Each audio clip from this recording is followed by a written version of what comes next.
Hey everybody, welcome. Andrew Ainsworth Golf Academy. As always, a warm welcome. Thanks for watching the video. If you're new to the channel, first time watching, welcome. Good to have you along. If you like the video, maybe you might consider subscribing. Little button down there you can click on. If you also like the video, if you could give it a thumbs up, that helps tremendously. I posted a video, my previous video was about an introduction to Yonex golf equipment. Ta-da, Yonex golf equipment. New to me, bought it into my academy a couple of weeks ago. Very impressed with it so far. Did a little review on the irons and the hybrid. Today I'm going to talk about the Ezone Elite driver. So stay tuned and I'll tell you all about it. So the Ezone driver, let's give you, well, first of all, let's show you what it looks like. Let's give you some close-ups from overhead. Titanium driver, we'll give you all the specs of it in a minute. The Ezone Elite 3.0, it's really aimed, I'm just going to read a little bit from the brochure as you're having a little look at that. Developed especially or specifically for mid to high handicap golfers. The Ezone Elite 3.0 features the latest technology for optimal spin, launch and power. So on the driver, we've got on the face, this is vertical polish, they call this. Have a quick close-up. Innovative design that eliminates traditional horizontal grooves with a vertical polish to reduce unwanted side spin for improved accuracy and increased distance. We're fitted with Yonex's own shafts. One thing I mentioned in the previous video is that Yonex produce all their own shafts. A lot of manufacturers will go to companies like Aldilla or some of the other big shaft companies, KBS, and just have the shaft or buy a shaft to go into their head. Yonex make their own shafts. They're all specifically designed to go into this head.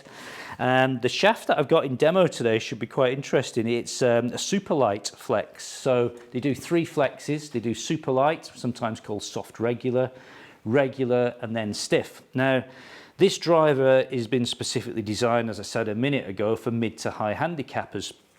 So there's no point, and don't take this the wrong way, mid to high handicappers. I appreciate, I don't want to pigeonhole everybody. Mid to high handicappers or any handicappers will tend to suffer with a little bit of dispersion, the ball going left or right. So what we're going to do is we're going to see how this driver copes with some specifics, like the club coming in a little bit open or closed, and see if it keeps the ball quite stable. I've got this super light shaft in here. I would normally swing a driver at around about 100, 105 miles an hour. Now this shaft is not really designed to go with those club speeds, so I'm going to back right off these. I'm going to be trying to swing the club at sort of 80, 85 miles an hour, maybe a 90. Maybe swing speeds that you swing the driver at, maybe not me, and look at the numbers and let's test the playability of this club. It comes in a 10.5 and a 12 degree head. It's not glued, it's adjustable. The loft will go up 1.5 degrees and down 1.5 degrees, and it's also got an upright setting in it. As I said, it's 45.5 inches long. The price, I'm going to get the price out the way right away, because this is where this driver, I think, really wins for me. Does it perform? We'll find out in a minute. I know it performs because I've hit it already, but you don't yet. It's 239 British pounds. Now, to put that into perspective, the latest Ping G425 driver is 399 pounds. You get into TaylorMade Sin 2's 399, Cobra Radspeed 369.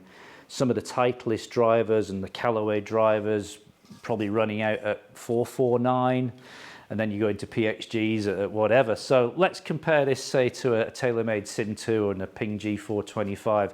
This is £160 cheaper than a Ping G425 or a Sim 2. Now the question is, does it perform? Well, we'll find that out. If it does, you're saving yourself £160, which is a big chunk of money. That £160 is enough to buy you a hybrid in a Yonex. So for the price of a drive, you're getting a driver and a hybrid, nearly getting a fairway wood. I think fairway wood's, what fairway's about 189. For another 20 quid, you've got yourself a driver and a fairway wood for the same price as the driver. So enough chat, let's get in here and hit some shots and see how it performs. Let's go.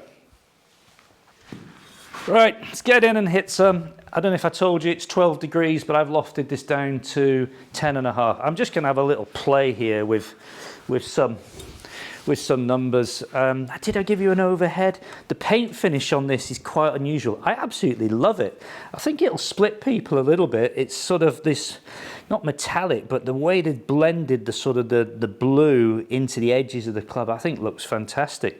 A lot of the Japanese brands, and they're not afraid to sort of try something visually a little bit different. They're quite funky sometimes with their designs, but the paint job on that is magnificent, and the finish on it, you know, you can tell a quality driver by the paint finish and the way which, you know, things like this is just filled in. When on sort of cheaper brands, you know, the paint finish is poor, it's just finished badly, and this is a bit of quality, as we'd expect from a top Japanese company. For those of you who don't know a lot about Yonex, they're very big into badminton and tennis and a few other sports, but and golf, and they've been in golf for many years.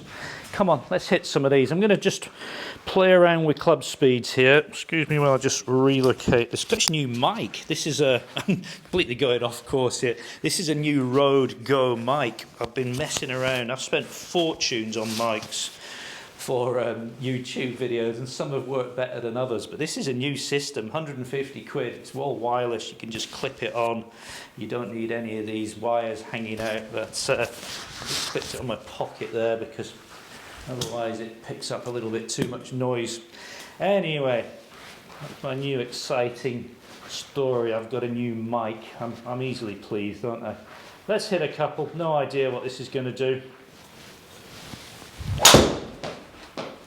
So these shafts, this super light, it feels a bit wobbly and a bit unstable, which it will do. I'm used to much heavier, sort of stiffer shafts, but I'm just here just to have a little bit of a play this morning. Now that club speed's a little bit higher than I was anticipating to start with. I'm GC2 HMT dotted up, so I've got some very accurate numbers to give you here. I swung that at 93 miles an hour. So I guess if you're swinging at 93 mile an hour, you wouldn't be using the super light shaft. You'd be using probably regular or maybe even stiff, but it's going to give you some ideas, isn't it? So a 195 carry, high backspin rate we would expect because of the shaft that I'm using, 3,500 revs, launching at 13, 8 yards off centre. So felt pretty good, felt very good actually. Let's take that swing speed down. And to do this, I've just got to try and probably have to back right off this on the lengthwise, and I'm going to try and swing it a little bit sort of out to in. A lot of my some of my customers have this issue of swinging a little bit out to in and cut it a bit. There we go. So I've hit a sort of a low necky one there. I want to see how it performs. We're just mixing it up, we're trying a few things. Here we go. So do you swing at 83 miles an hour ish?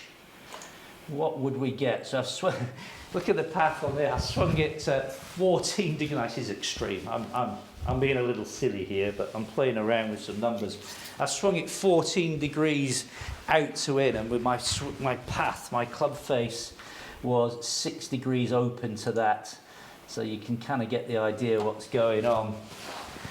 83 miles an hour club speed. I've got a 161 carry and a 195 total, 15 yards left of centre. That's a pretty good result from what was a fairly bad golf swing. It certainly controlled it. Let's see if we can stabilise a little bit here. Pretty nice. Again, probably a little bit faster than I was trying to swing it. I'm feeling that one was 85, 87. Ooh, not a bad guess. 88 miles an hour. Again, this is a club speed which I see a lot of my customers hit it out the toe, that one. One of my customers swinging at this club speed, 12.3 launch, 88 miles an hour club speed, 186 carry, 213 distance, 2750 backspin. Now, if I was in a full custom fit mode here with somebody, I'd obviously be taking the super light shaft out, and I would be putting in a regular. I'd be playing around with the lofts, trying to just get this spin down a little bit more. But It's not a bad result, that. So I'm really going to back one right off here. So are you the golfer who struggles for a little bit of club speed, maybe a few physical issues like back or hips, and you know you can't take the club back as far as you used to? Maybe let's say we only come in at, I don't know, let's see what this one is. I'm down the grip a little bit. Quite difficult this, we'll do that again. I'm trying to get something in round about 75 miles an hour club speed ish. That was 69, but couldn't quite control club face. Let's try again. Okay, we'll take that.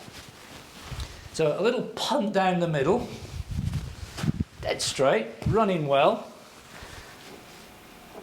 Quite like playing around like this because this is where we tune into some people's number. And you might be looking at this, you know, nobody swings it at 74 miles an hour with a drum. Well, of course they do. There's lots of people who struggle to create club speed for the reasons I just mentioned. So 74 mile an hour club speed there, a 136 carry, a 175 total, and dead straight. And that came from a low centre strike. So, you know, if you're that sort of golfer who's slowed down, looking for a little bit more distance, it's really, really important that you get a number of things working to your favour. The shaft, you've got to be able to get the shaft which can work for you, not against you. And the loft, I could loft this up. Again, if I was fitting somebody who had quite a low club speed, I'd be lofting this up. I'd be going to 12, maybe 13.5 degrees to help them get that ball up in the air. So it's a very interesting driver. It's definitely aimed at that mid to high handicap range, which is what it was built to do.